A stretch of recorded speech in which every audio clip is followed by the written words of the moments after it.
No नमो सिद्धार्थाय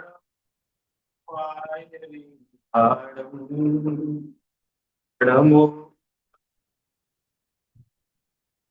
नमो लोके सर्वसा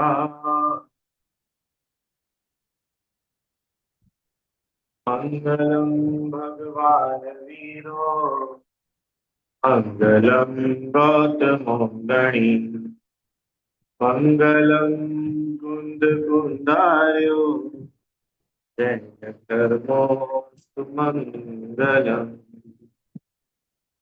भक्तामर प्रणत मौलिमणि भाड़ा उद्योतकं दलित पापतमोत्थानं सम्यक् प्रणम्य जिनपादयुगं गाथा स्वावलम्बनं भवजने पततां जनानाम् यः संस्तुतः सकलवाङ्मय तत्त्वबोधा दुर्भूतबुद्धिपटुभिः सुरलोकनाथे स्तोत्रे जगत्कृतयचित्तहरेरुदारे स्तोषे किलाहमपि तं प्रथमं जिनेन्द्रम्। श्रीमद् मार्तंड आचार्य देव द्वारा रचित भक्तामर स्तोत्र, इसका हम लोग अर्थ समझ रहे हैं। पिछली क्लास में हम लोगों ने 24 और 25 नंबर के काव्य देखे थे, और जहाँ अलग अलग नामों से कैसे वो नाम जिनेन्द्र देव के लिए बिल्कुल फिट है, बिल्कुल सटीक बैठते हैं। ऐसे आचार्य देव ने अलग अलग नामों से, अलग अलग विशेषणों से इन देव की स्तुति की है। याद आ रहा है आपको? ये तो 25वां सामने खुला हुआ है। 24वें में क्या बात आई थी? स्वामा व्ययम विभुम चिंत्यम असंख्य माध्यम, है ना? हे भगवान, आप अव्यय है, विभु है, असंख्य है, आद्य है, ब्रह्मांडमीश्वर, मनंग, अनंत मनंग केतुम, योगीश्वरम विदितमेकमनेकमेकम, ज्ञान स्वरूप ममलम प्रवदंति संत। अनेकों अनेकों नामों से जिन देव की स्तुति की थी। और 25वें काव्य में जगत में जिन्हें भगवान, जिन्हें देवता कहा जाता है, तो आचार्य देव ने बताया कि वास्तव में हे जिनेन्द्र देव, आप ही बुद्ध है ना। त्वम एव लिखा, बुद्ध त्वमेव, त्वम माने आप, एव मतलब ही, आप ही बुद्ध है, आप ही शंकर है, आप ही ब्रह्मा है, आप ही पुरुषोत्तम है। याद आ रहा है सभी को? इस प्रकार से 25वें काव्य में स्तुति की। आइए अब 26 नंबर का काव्य अपन लोग पढ़ते हैं। बहुत ही प्रचलित ये काव्य है। अनेकों अनेकों जिनेन्द्र देव मंदिर में जो है, भगवान की वेदी के वहीं ये काव्य लिखा होता है। अनेकों अनेकों लोग इस काव्य को प्रतिदिन पढ़ते हैं। भले ही पूरा भक्तामृत कोई नाम ही पढ़ता हो, तो जिनेन्द्र भगवान के जब दर्शन करते हैं ना, तो इस काव्य को अनेकों अनेकों लोग इसका पाठ करते हैं। आप लोग भी करते ही होंगे। और ये मंगलाचरण रूप काव्य है। अब आप बोलोगे कि भैया मंगलाचरण तो शुरू में होता है, अपन तो 24-25 नंबर के भी आगे आ गए। कि देखो, 3 टाइप के मंगलाचरण होते हैं, एक आदि, एक मध्य और एक अंत। शुरू में भी मंगलाचरण होता है, बीच में भी होता है, अंत में भी होता है। मंगलाचरण रूप, नमस्कार रूप ये काव्य है। आइए अपन लोग इसको पढ़ते हैं। बड़ा मार्मिक ये काव्य। देखिए भगवान को कैसा नमस्कार कर रहे हैं। तुभ्यं नमः त्रिभुवनार्तिहराय नाथ, तुभ्यं नमः क्षितितलामलभूषणाय, तुभ्यं नमस्त्रिजगतः परमेश्वराय, तुभ्यं नमो जिनभवोदधिशोषणाय। 4 बातें बताई। 4 प्रकार से भगवान को नमस्कार किया, या नमः नमः नमः है ना, 4 बार नमः आया, तो चारों में भगवान को नमस्कार किया। किस किस प्रकार से किया, क्यों क्यों किया, वो बातें यहाँ पर बताएंगे। देखिए पहली लाइन, तुभ्यम, चारों में एक वर्ड कॉमन है, तुभ्यम। तुभ्यम मतलब आपको, तुभ्यम मतलब होता है आपको, ठीक है। नमः, देखो नमः त्रिभुवन लिखा है ना, नमः त्रिभुवन, तो क्या हो जाएगा, नमः त्रिभुवन। नमः मतलब तो नमस्कार। कैसे है आप, त्रिभुवन आरती हराए नाथ, हे नाथ आपको नमस्कार। कैसे है आप, तीन भुवन, त्रिभुवन तीनों जगत के, आरती, आरती मतलब होता है पीड़ा। आप लोगों ने एक शब्द सुना है आर्त, आर्त शब्द सुना है क्या, हाँ या ना, आर्त ध्यान, रौद्र ध्यान, सुना है कि नहीं। आर्त मतलब होता है दुख, पीड़ा। तीनों जगत की पीड़ा को हराए, हरने वाले हैं। क्या बोला, हे भगवान हे नाथ आपको नमस्कार हो। कैसे है आप, तीन जगत की पीड़ा को हरने वाले। थोड़ी सी बात करें इस पे, क्या लगता है आपको, क्या आदिनाथ भगवान तीनों जगत की पीड़ाओं को हर लेते हैं। और अगर हर लेते हैं तो फिर अपने को तो जगत में दुखी जीव दिखते हैं। नारकी, नारकी की पीड़ा है कि नहीं, कि नारकी की पीड़ा चली गई। तिर्यंचों की पीड़ा है कि तिर्यंचों की पीड़ा चली गई। ध्रुव, मनुष्य में भी अपन बहुत सारे मनुष्य देखते हैं जो पीड़ा में रहते ही है। तो स्वर्ग के देवों की भी पीड़ा होती ही होती है। तो ये यहाँ पर ऐसा क्यों लिख रहे हैं क्या, कि हे भगवान हे नाथ आप तीन जगत की पीड़ा को हर लेते हैं। तो तीनों जगत में तो हमको कोई सुखी दिख नहीं रहा। क्यों, संसार में कोई सुखी दिखता है क्या, प्रत्येक जीव तो दुखी है, और भगवान तीनों जगत की पीड़ा को हर लेते हैं। ये सेट कैसे होगा, प्रश्न आया क्या समझ में। त्रिभुवन आरती हराए, तीनों जगत की पीड़ा को आप हरने वाले। तो देखिए ये बिल्कुल समझने की बात है। ये जो काव्य लिखा ना आचार्य देव ने, ये व्यवहार स्तुति है। व्यवहार स्तुति मतलब, व्यवहार स्तुति मतलब कहा जाता है, क्या कहा जाता है, कि हे भगवान आप तीनों जगत के जीवों की पीड़ा हरने वाले हैं। इसका मतलब ये नहीं है कि आदिनाथ भगवान सिद्धशिला से अलग अलग राउंड लगाते होंगे, जैसे डॉक्टर नहीं होते, डॉक्टर, डॉक्टरों के दिन फिक्स होते, मंडे ट्यूसडे यहाँ जाएंगे, थर्सडे फ्राइडे इधर जाएंगे, संडे को कहीं जाएंगे। तो ऐसे आदिनाथ भगवान के भी एरिया फिक्स होंगे। क्यों, जून के महीना उन्होंने नरकों को दिया है, पहले सप्ताह, पहला सप्ताह पहली नरक में, दूसरा सप्ताह दूसरे नरक, ऐसा ऐसा तो कुछ नहीं होता है। तो इसका मतलब क्या समझे, ऐसा तो नहीं है ना कि भाई आदिनाथ भगवान उतर के आएंगे और पूछेंगे बताओ, बताओ आप लोगों की क्या क्या प्रॉब्लम है। तो पहले वो नोट डाउन करेंगे, फिर उन प्रॉब्लम्स को दूर करेंगे, उन पीड़ा को हरेंगे। क्या अर्थ हुआ,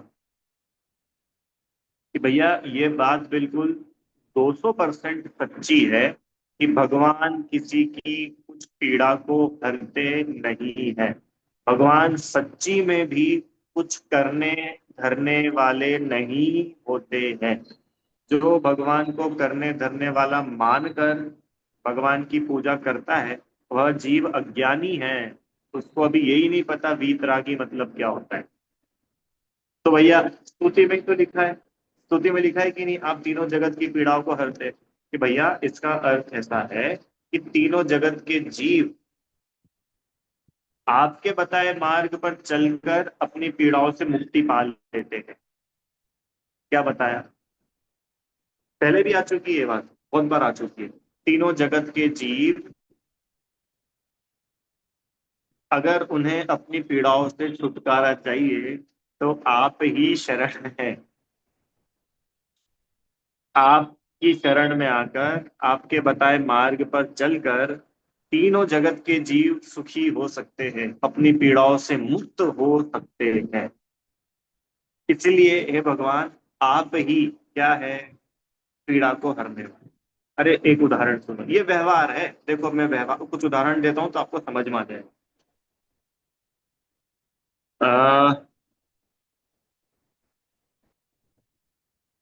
माता होती है माता, तो माता घर में भोजन बनाती है, बराबर। और घर के सारे मेंबर जो है, बच्चे वगैरह सब लोग भोजन करके पेट भरते हैं। तो बच्चों का पेट किसने भरा? भैया माँ ने बच्चों का पेट भरा। अरे ऐसे ही बोलते ना, माँ बच्चों का पेट भरती है, अन्नपूर्णा, और न जाने क्या क्या। कौन किसने भरा भैया बच्चों का पेट? मम्मी ने।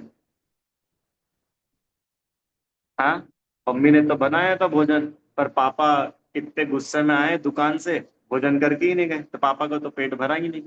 और अगर मम्मी पेट भरने वाली हो तो फिर पापा का भी भर जाना चाहिए था। अरे उदाहरण समझ में आया क्या? अगर आप ऐसा बोलो कि मम्मी पेट भरने वाली है, तो फिर घर में कोई भी भूखा रहना ही नहीं चाहिए, पर ऐसा तो होता नहीं है। तो भैया फिर मम्मी को क्यों बोला कि मम्मी ने पेट भरा? कि मम्मी ने जो भोजन बनाया था, वो भोजन जो करेगा उसका पेट भरेगा। तो हमने वो इतनी लंबी चौड़ी बात को कट शॉर्ट करके डायरेक्ट ऐसा बोल दिया, मम्मी ने पेट भरा। आया समझ में? इसको बोलते हैं व्यवहार का कथन, उपचार का कथन। राइट। तो भगवान ने पीड़ा हरी की नहीं हरी, कि ये लंबा है, इसको कट शॉर्ट करके लिखा है। लंबा क्या है? लंबा ऐसा है कि जिनेन्द्र देव ने तीनों ही जगत के जीवों को कल्याण का मार्ग बताया दिव्य ध्वनि के द्वारा। अब उस कल्याण के मार्ग को जिसने अपनाया, जो उस रत्नत्रय के मार्ग पर चला, उसकी पीड़ाएं दूर हुई। तो कहने में क्या आएगा कि भगवान आप जगत की पीड़ाओं को हरते हो। अरे बात आई क्या समझ में? किसको नहीं आई? बहुत सरल एग्जाम्पल है, कोई कठिन नहीं है इसमें कुछ। हाँ, चलो दूसरा उदाहरण। अरहम भैया, ध्रुव, ट्यूशन जाते हो तुम लोग? कोचिंग जाते हो? जाते नहीं जाते? जाते हो ठीक है। तो बच्चे लोग कोचिंग जाते हैं, और रिजल्ट आता है ना रिजल्ट। तो माता पिता जो है ट्यूशन वाले सर को या स्कूल के टीचर्स को भी थैंक यू बोलते हैं। क्यों बोलते हैं? अरे आपने हमारे बच्चे को पास करा दिया, इस साल तो हमको बिल्कुल उम्मीद नहीं थी, बाकी आपने हमारे बच्चे को पास करा दिया। तो मेरे को ये बताओ, टीचर ने पास कराया कि बच्चा अपनी मेहनत से पास हो? टीचर ने सब बच्चों को पढ़ाया था, पर हर बच्चा तो कोई ऑल इंडिया रैंक लेकर के नहीं आया। अरे आप चले जाओ इंदौर में, कोटा में, सूरत में, जो भी शहर है, सब शहरों में बड़े बड़े होर्डिंग लगते हैं। हाँ, एलएन के बच्चे, और कौन कौन सी कोचिंग के बच्चे, आईआईटी में, आईआईएम में, और न जाने कहाँ कहाँ। तो वहां लिखते हैं ना, हमारे यहाँ से बच्चे क्या है, all India rank 26, all India rank 1। तो सच्ची में उस कोचिंग ने उन बच्चों को फर्स्ट रैंक पर लेके आ गया क्या, ध्रुव? क्या मास्टर जी बच्चे को पास कराते हैं? कि मास्टर जी तो सभी के लिए है, जो मास्टर जी की बातों को पढ़े, सुने, समझे, तो परीक्षा में लिख करके आए, वो पास होता है। और कहते क्या है? भैया इस बार तो मास्टर जी ने पास करा दिया। बात आ रही है क्या समझ में? ये व्यवहार का कथन है, तो बोलते हैं उपचार, व्यवहार का कथन। एक्चुअल में वैसा है नहीं, पर वैसा कहा जाता है। कहने में कोई दिक्कत नहीं। रियलिटी तो ये है कि एक द्रव्य दूसरे द्रव्य का कुछ कर ही नहीं सकता, ये यूनिवर्सल ट्रुथ है। पर जिनेन्द्र देव का उपदेश होता है, उस उपदेश के निमित्त से जो जीवों की होनहार भली होती है, वो उसको अपनाते हैं, सुखी हो जाते हैं। आया क्या समझ में? यस और नो? भक्ति क्या चल रही है? भक्ति ये चल रही है, हम तो सिर्फ ये जानते हैं भगवान आप क्या हो, आप तीनों जगत की पीड़ा को हरने वाले। इसलिए हम आपको नमस्कार, आपको नमस्कार हो, क्योंकि तीनों जगत की पीड़ा को आप हरने वाले। चलिए थोड़ी पीड़ाओं की बात कर ले, क्या क्या पीड़ा है भैया? छोड़ो अपन तो तीन जगत की, अपन तो अपनी बात करो। बोलो भाई अरहम। कुछ पीड़ा है कि नहीं है? कि नहीं भैया सब बढ़िया चल रहा है कुछ पीड़ा? अरे हाँ कि ना? नहीं है, कुछ भी पीड़ा नहीं है। नहीं तो बोलना ही मत, फिर तो तुम भगवान हो जाओगे, क्योंकि भगवान ही ऐसे है जो पूरे सुखी है। अरे कुछ तो पीड़ा होगी। पीड़ा बोलो, दुख बोलो, टेंशन बोलो, प्रॉब्लम बोलो, प्रतिकूलताएं बोलो, कुछ है कि नहीं है भैया? है। क्या है? क्या है? तो मेजरली अपन उसको दो कैटेगरी में डिवाइड कर सकते हैं। कौन सी है वो दो कैटेगरी? एक तो शारीरिक, दूसरी मानसिक। बहुत सारे बन सकते, अपन दो की बात करते हैं। शारीरिक पीड़ा समझते हो आप लोग? शारीरिक पीड़ा क्या होती है भाई? शारीरिक पीड़ा होती है भैया, घुटने बड़े दर्द करते हैं, कमर में बहुत दर्द है, कमर बैंड हो गई, और क्या क्या होता है? सिर दर्द हुआ, बीमारी हो गई, जुकाम हो गया, कैंसर हो गया, हार्ट अटैक हो गया, शुगर लेवल बढ़ गया, ब्लड प्रेशर घट गया। ये सब क्या है? ये सब शरीर की पीड़ाएं है। बराबर रुचि आंटी, ये होती कि नहीं अपन लोगों को?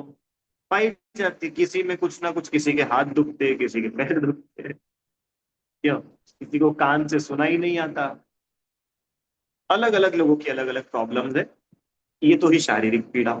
आइए आगे चलो, मानसिक पीड़ा। मानसिक पीड़ा क्या होती है? समझना तो पड़ेगा ना, भगवान तीनों जगत के जीवों की पीड़ा हर रहे हैं, तो पीड़ाएं है क्या क्या जो हरी जा रही है? तो अपन अपनी भी एप्लीकेशन लगाए।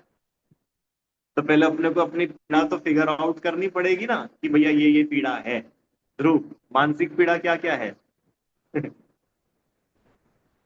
अरे भैया मानसिक का तो पूछो ही मत, कितनी सारी है। हाँ? दूसरे लोग आगे बढ़ रहे, हम आगे नहीं बढ़ रहे, ये मानसिक पीड़ा। जेलेसी होती ना, जेलेसी, जलन, ईर्ष्या, ये इसको बोलते हैं मानसिक पीड़ा। कषाय होती है, क्रोध, मान, माया, लोभ, ये मानसिक पीड़ा। मानसिक पीड़ा मतलब भले ही शरीर में उसका एक्सप्रेशन नहीं होगा, पर वो अंदर ही अंदर हम उससे दुखी है कि नहीं है। राग द्वेष, ये पीड़ा है जगत के जीवों की। अपने को शरीर के दुख ही दुख लगते हैं, आत्मा के दुख तो दुख ही नहीं लगते। क्यों? शरीर में कष्ट हो तो लगता है कि हाँ भैया पीड़ा है, और राग द्वेष हो तो वो दुख दुख लगते कि नहीं भैया? वो तो क्या है, देखो राग द्वेष तो नेचुरल है, उसमें क्या दिक्कत है? अरे राग द्वेष नेचुरल नहीं है, वीतरागता नेचुरल है। क्यों? राग द्वेष जीव का स्वभाव है कि वीतरागता जीव का स्वभाव? वीतराग। तो ये बोल रहे हैं कि हे जिनेन्द्र देव, हे नाथ, तीनों जगत के जीवों की पीड़ा हरने वाले हैं आप। भैया शारीरिक पीड़ा कैसे हरेंगे? अब वो हरने का मतलब समझ में आया ना, कहेंगे हम ऐसा ही कि भाई भगवान हरने वाले हैं, और आप समझेंगे क्या? आप समझेंगे क्या? कि भगवान के मार्ग पर चले, उसकी पीड़ा दूर होगी। भगवान नहीं करेंगे, ये किस किस को समझ में आया? भगवान करते नहीं हैं, पर पीड़ा दूर हो जाती है। क्योंकि ये डिफरेंस अगर आपको समझ में नहीं आएगा ना, तो आप कभी पार्श्वनाथ स्तोत्र पढ़ ही नहीं पाओगे। आप लोगों ने कभी पार्श्वनाथ स्तोत्र पढ़ा है क्या? हाँ कि ना? अच्छा, किस किस ने पढ़ा है? जरा हाथ खड़ा करना, पता चले। नहीं पढ़ा? अच्छा, एक, दो, तीन, चार। भैया जिनके वीडियो बंद है उनका क्या मानूं? हाँ कि ना? तो वीडियो बंद वालों का मेरे को बड़ा रिस्क लगता है। हाँ माने कि ना माने? इसमें हैंड रेस का ऑप्शन है, वैसे आप चाहे तो अपना हाथ खड़ा करके बता। ठीक है। तो अपन ऐसा मान के चलते कि कुछ 50% लोगों ने पार्श्वनाथ स्तोत्र पढ़ा है। अब अभी मैं जब बोलूंगा ना, तो आप लोगों को याद आ जाए। क्या? अपुत्रीन को तू भले पुत्र कीने, याद आया? महासंकटों से निकाले विधाता, सबे संपदा सर्व को दे ही दाता, दुखी दुख हरता, सुखी सुख करता, महानंद क्या, महा सेवकों को महानंद भरता, हरे यक्ष राक्षस भूतम पिशाचम विषम डाकिनी। पढ़ा कि नहीं पढ़ा भैया? पार्षणा स्तोत्र है, आप लोग पढ़ लीजिएगा, यूट्यूब पे भी मिल जाएगा सब जगह। अब आप ये पढ़ोगे तो आपका तो माथा चकरा जाएगा कि क्या बात कर रहे हो। अब पुत्रिन को तू भले पुत्र देने, जिनके बच्चे नहीं हो रहे हैं, हे भगवान आप उनको बच्चे दे देते हो। ये समझ नहीं आया क्यों? कल्पना आंटी, किन्हीं के बच्चे नहीं हो रहे हो तो पार्षद भगवान उनको बच्चे दे देते। और और गजब की बात, पार्षद भगवान के पास तो कोई बच्चा ही नहीं है, क्योंकि वे तो खुद बाल ब्रह्मचारी थे। अरे आई क्या बात समझ में? पार्षद भगवान पंच बालेटी में आते हैं ना, वासुपूज्य, मल्लीनाथ, नेमिनाथ, पार्श्वनाथ, महावीर। भी लोग बोलते भाई पार्षद भगवान अपुत्रीन को तू भले पुत्र की ने, महासंकटों से निकारे विधाता।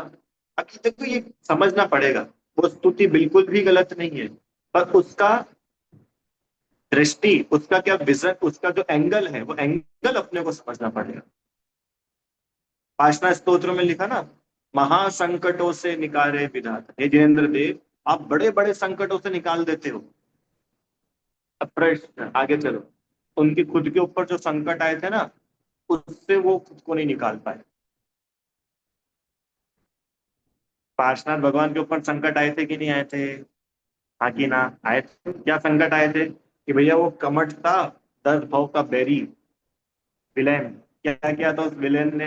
अरे आपको पता नहीं है, उसने पत्थर बरसाए, उसने आग बरसाई, उसने अजगर बन के डस लिया, वो खा गया भील बन करके, उसने क्या करा, उनका शिकार कर दिया, 10 10 भवों में खूब हैरान किया। तब हमारा ये प्रश्न है कि पार्षनाथ भगवान के खुद के तो संकट उन्होंने दूर किए नहीं, तो वो हम भक्तों के कैसे दूर करेंगे? वहां लिखा तो है, लिखा है कि नहीं लिखा है, महासंकटों से निकाले, बड़े बड़े संकटों से आप निकाल देते हो। तो इसके पीछे क्या मैसेज है? मैसेज ये है कि वास्तव में भगवान किसी का कुछ करते धरते नहीं है। हाँ, जो जिनेन्द्र देव की शरण में रहता है, सुनना अब काम की बात, जो जिनेन्द्र देव की शरण में रहता है, जो जिनेन्द्र भगवान का उपदेश सुनता है, जो जिनेन्द्र भगवान के बताए मार्ग पर चलता है, उसके सहज ही पुण्य का बंध होता है, और पाप सारे पुण्य में संक्रमित हो जाते हैं। संक्रमित मतलब समझते हो, कन्वर्ट, कन्वर्जन हो जाता है। ये सिस्टम है, ये ऐसा सिस्टम है। क्या सिस्टम है पता है? आपने जो पुण्य बांधा है ना, वो पुण्य पाप में भी कन्वर्ट हो सकता है। मतलब समझ रहे, आप बांधो तो पुण्य और फल मिलेगा पाप का, ऐसा भी पॉसिबल है। आभार आंटी जी। और मैंने कभी बांधा तो था पाप, पर मेरा वो पाप पुण्य में भी कन्वर्ट हो सकता है। मतलब जिस समय मुझे फल मिलेगा, पुण्य का फल मिलेगा। इसको बोलते हैं संक्रमण। क्या बोलते हैं? बोलो भाई सब लोग, एक बोल लो, संक्रमण।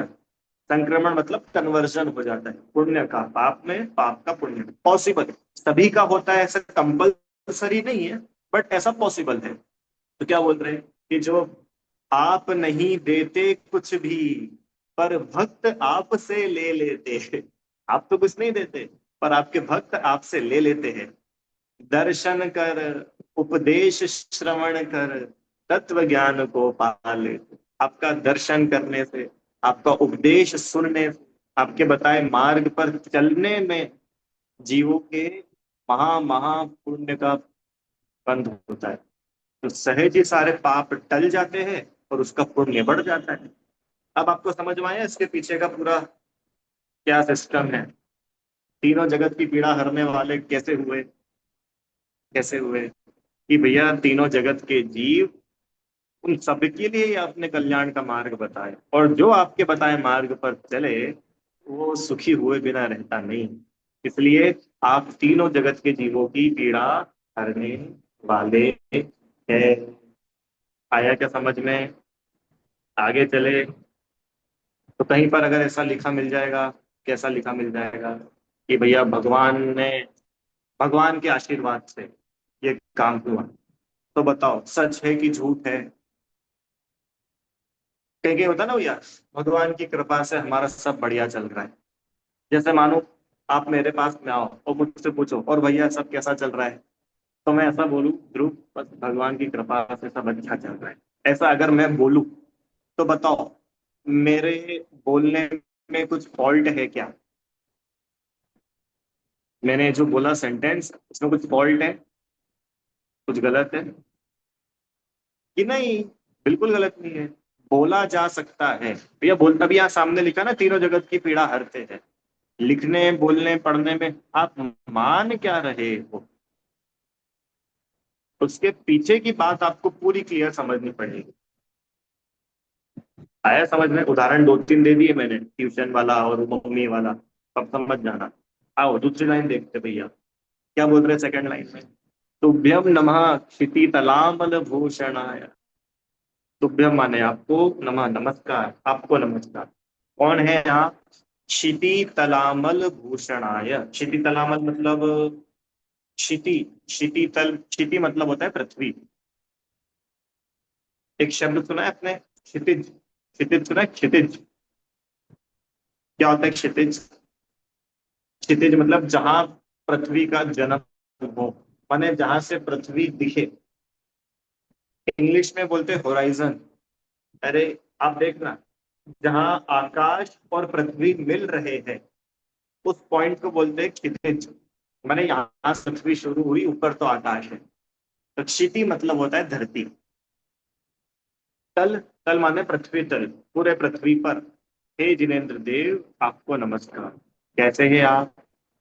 संपूर्ण पृथ्वी तल पर अमल, अमल माने मल रहित, आप पृथ्वी के आभूषण हो। पृथ्वी के आभूषण, आभूषण क्या होता है? भूषण लिखा ना, भूषण, भूषण माने आभूषण। भैया भूषण क्या होता है? चलो जल्दी थोड़ा बात। हाँ, अरे ये भूषण, ऑर्नामेंट्स, गहने, सोना चांदी पहनते कि नहीं पहनते हो आप लोग?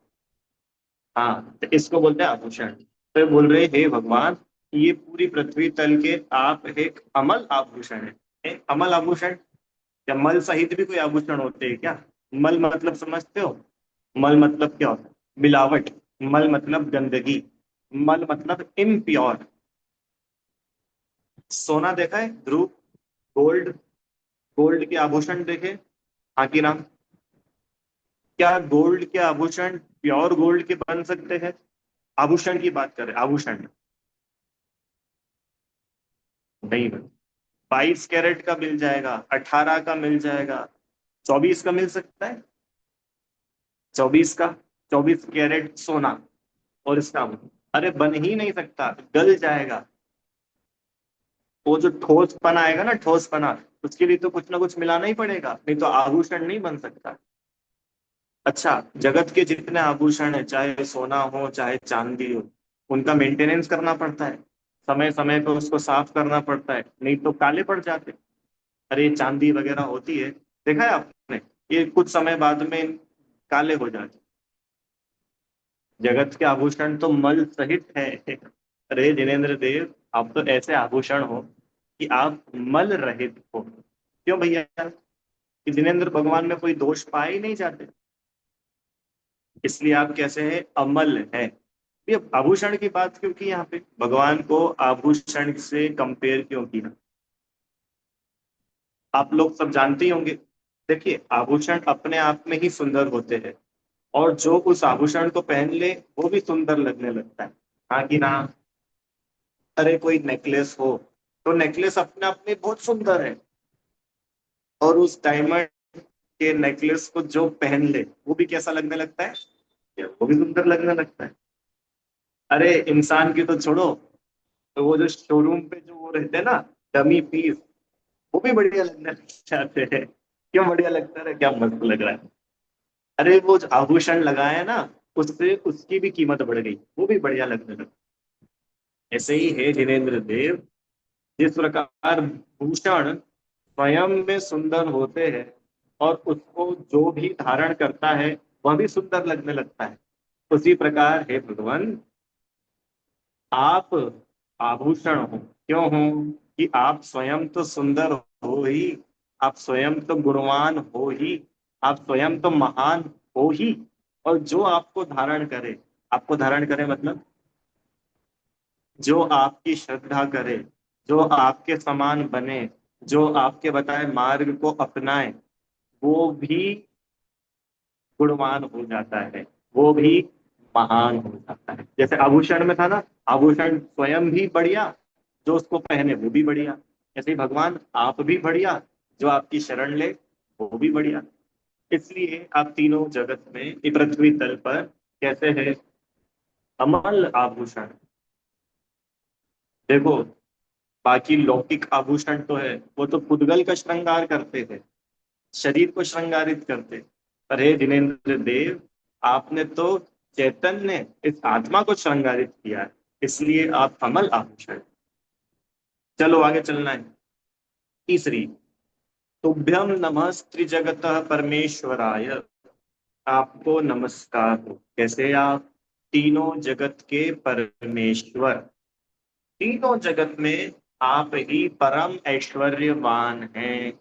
परम ऐश्वर्य मतलब अनंत चतुष्टय, अनंत दर्शन, अनंत ज्ञान, अनंत सुख, अनंत वीर, केवल ज्ञान, ये ऐश्वर्य है। तीनों जगत में आप परम ऐश्वर्य को प्राप्त है, अतः आपको नमस्कार। अंतिम क्या लिख रहे हैं? अंतिम, तुभ्यम नमो जिन भवो दधी तोषणाय। तुभ्यम आपको नमः, नमस्कार। किस क्या कैसे है? जिन, जिन मतलब होता है जिनेन्द्र, जिन, जिनेन्द्र जिन्होंने, अरे जिनेन्द्र का मतलब क्या होता है? अच्छा बताओ। जिनेन्द्र शब्द सुना है आप लोगों ने कभी पहले? हाँ कि ना? अपन सब लोग बोलते हैं जय जिनेन्द्र, तो जिनेन्द्र का मतलब क्या होता है? क्या? यू कॉमन तो अपन बोलते तो भी जिनेन्द्र मतलब जिनेन्द्र देव, भगवान। जिनेन्द्र शब्द का अर्थ क्या होता है? हाँ, जिनेन्द्र जीतने वाले। किसको जीतने वाले? स्व और पर को जीतने वाले, जिन्होंने कर्मों को भी जीत लिया, और जो स्वयं की भी ऐसी मति थी जो पर द्रव्यों में जाती थी, उस मति को भी जीत लिया। स्व पर को जीतने वाले होने से आप जिनेन्द्र, कर्मों पर विजय प्राप्त कर लेने से आप जिनेन्द्र। हे जिनेन्द्र देव, कैसे हैं? भवोदधि शोषणाय, अंतिम है। भवोदधि शोषण, भवोदधि मतलब भव उदधि। उदधि मतलब पता है क्या होता है? उदधि मतलब समुद्र, ध्रुव। उदधि मतलब समुद्र, और भवोदधि मतलब भव रूपी समुद्र। शोषणाय, उसको सुखाने वाले। समुद्र सुखाना, सुख सकता है कि नहीं समुद्र? नहरें सूख सकती है, तालाब सूख सकते हैं, और ही गर्मी हो तो भैया नदियां भी सूख जाती है। समुद्र सूख सकता है? क्यों? समुद्र नहीं सूखता। जगत में तो सूखता हुआ नहीं दिखता। समुद्र भी सूख जाता है, पता है आपको? अरे सी लेवल कम ज्यादा होता है कि नहीं होता है? वाटर लेवल कभी कम भी हो जाता है।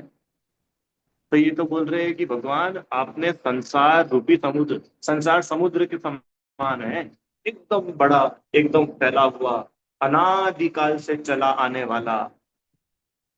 हाँ, और इस संसार को आपने क्या कर दिया? सुखा दिया, खत्म कर दिया। अब आप इमेजिन कर सकते हो समुद्र सूख जाए। किसी ने सूखी नदी देखी? नदी, जो नदी सूख गई हो, देखा है आप लोगों ने कभी? अभी कैसी है? कुछ नहीं है भैया, सिर्फ खाली बंजर जगह पड़ी है और कुछ नहीं है, पत्थर दिखते छोटे छोटे, सूख गई, खत्म। ऐसे ही संसार रूपी समुद्र सूख जाए, सूख जाए मतलब अब पुनः संसार की वृद्धि नहीं होगी।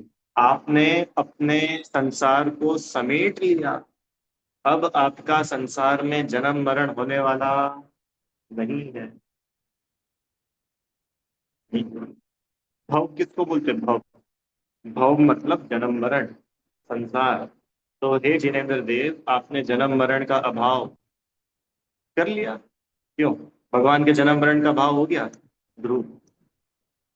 अच्छा, अरिहंत भगवान के जन्म मरण का भाव हुआ कि सिद्ध भगवान के भी?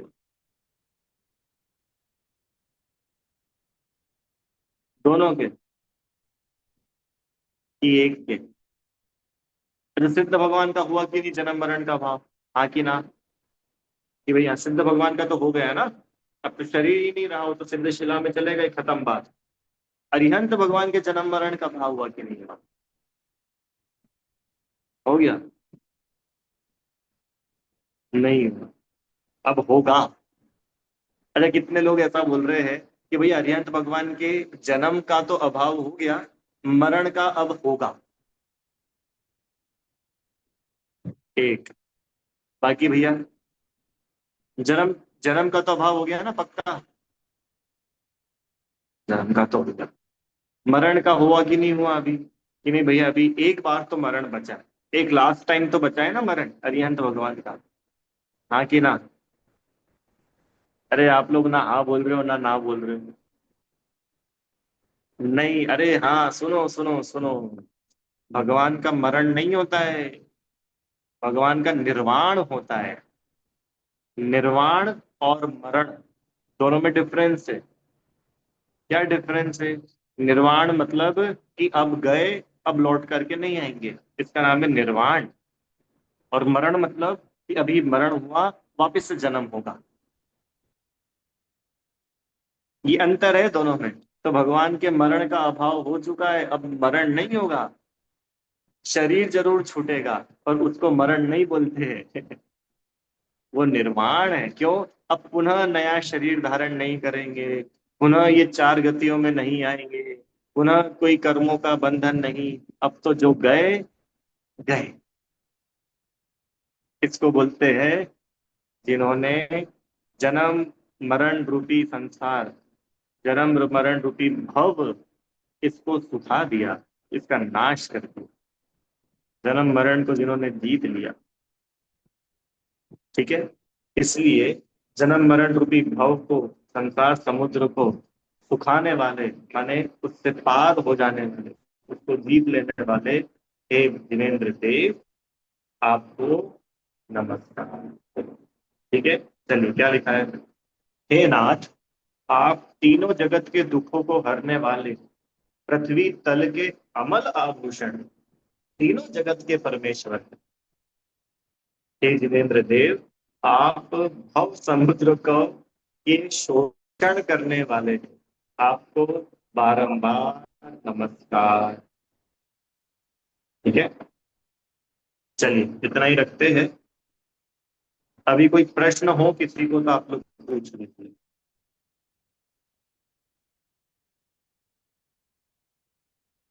नहीं समझ में आया इस काव्य में? बाकी ठीक है, चीजें तो समझ में आने जैसी है। पहली लाइन जरूर अपन लोगों को उसका भाव भाषण होना चाहिए कि तीनों जगत की पीड़ा हरने वाले का मतलब क्या है। ठीक है। क्या है कि अपन सही अर्थ नहीं समझते ना, तो फिर अपन भगवान की सच्ची स्तुति भी नहीं कर पाते। फिर अपने को ऐसा लगता है कि देखो इसी में तो लिखा है भगवान दुखों को हरने वाले हैं, तो अपन क्या करो, केवल भगवान से गुजारिश करो। वो गुजारिश करो। यहीं से जो बीज डला ना, उसके बाद बहुत सारी बुरी रीतियां शुरू हो जाती है। उसके बाद में बहुत सारे उल्टे धंधे शुरू हो जाते हैं। कहाँ से शुरू हुआ एक मामला? ये शुरू हुआ बस कि भगवान दुखों को मिटा देते हैं, चलो भगवान के पास चल के मिटाए। जबकि और मिटाए, तो फिर मिटाने में क्या था कि भाई भगवान ने जैसे मिटाए वैसे तुम भी मिटाओ। भगवान ने कैसे मिटाए दुखों को? सम्यक दर्शन, सम्यक ज्ञान, सम्यक चारित्र से। अपने को भी मिटाना है तो क्या करना पड़ेगा? क्यों? अपने को भी सम्यक दर्शन, सम्यक ज्ञान, सम्यक चारित्र, बिना रत्नत्रय के दुखों का अभाव तीन काल में नहीं हो सकता। भगवान के भी दुखों का अगर अभाव हुआ, तो वो रत्नत्रय की वजह से ही हुआ, तो रुपए पैसे की वजह से नहीं हुआ। बिजनेस के टर्नओवर डबल होने की वजह से नहीं हुआ। पति पत्नी अच्छे मिल जाने की वजह से नहीं हुआ।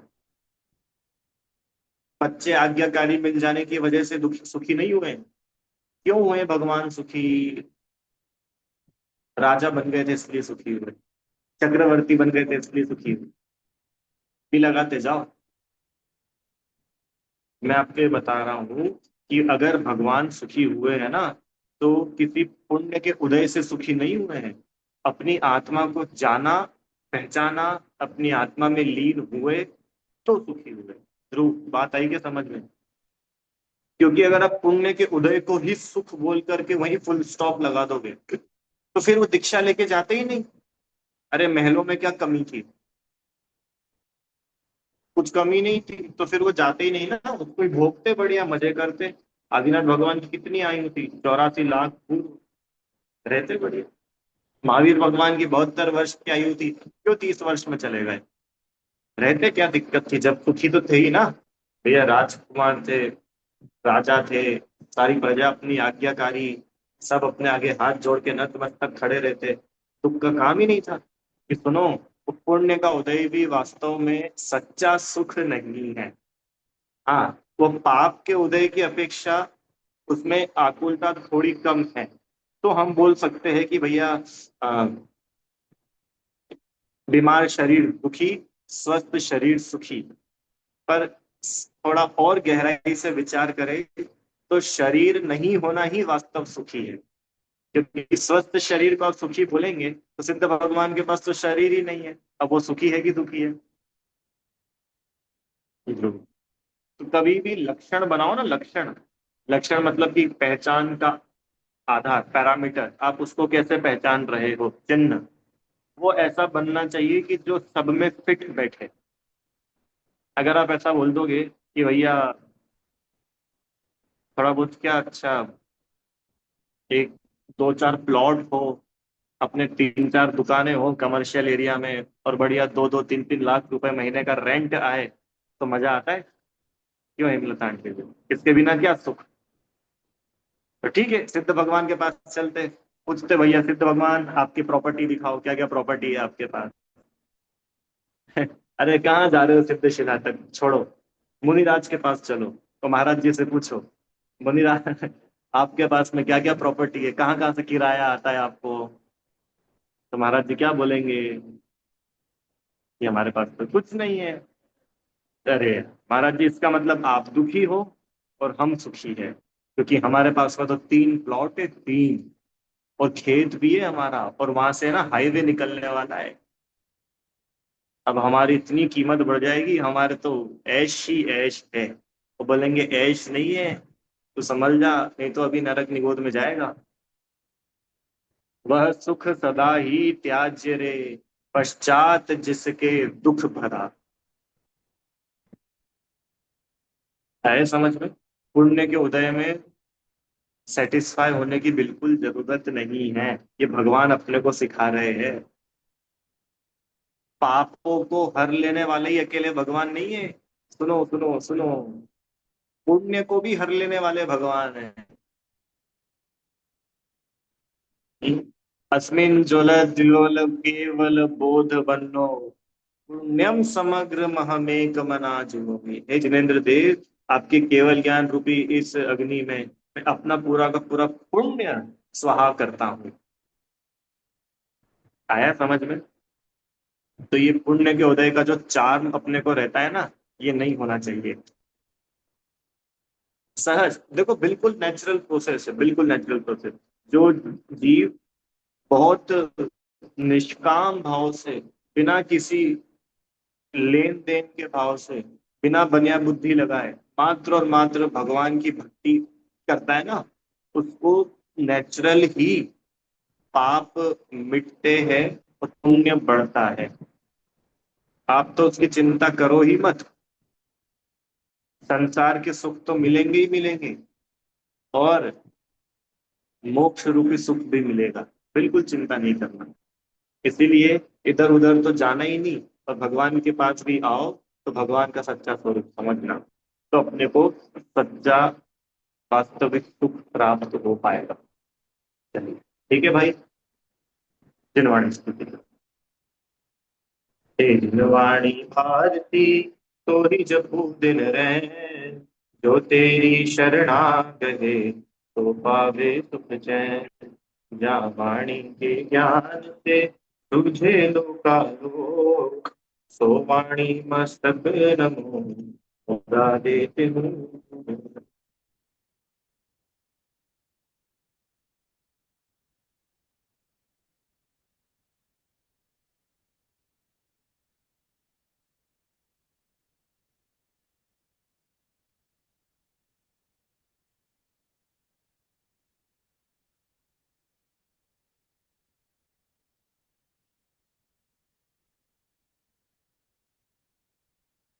जय गुरुदेव द्वादशांग जिनवाणी माता की जय हो।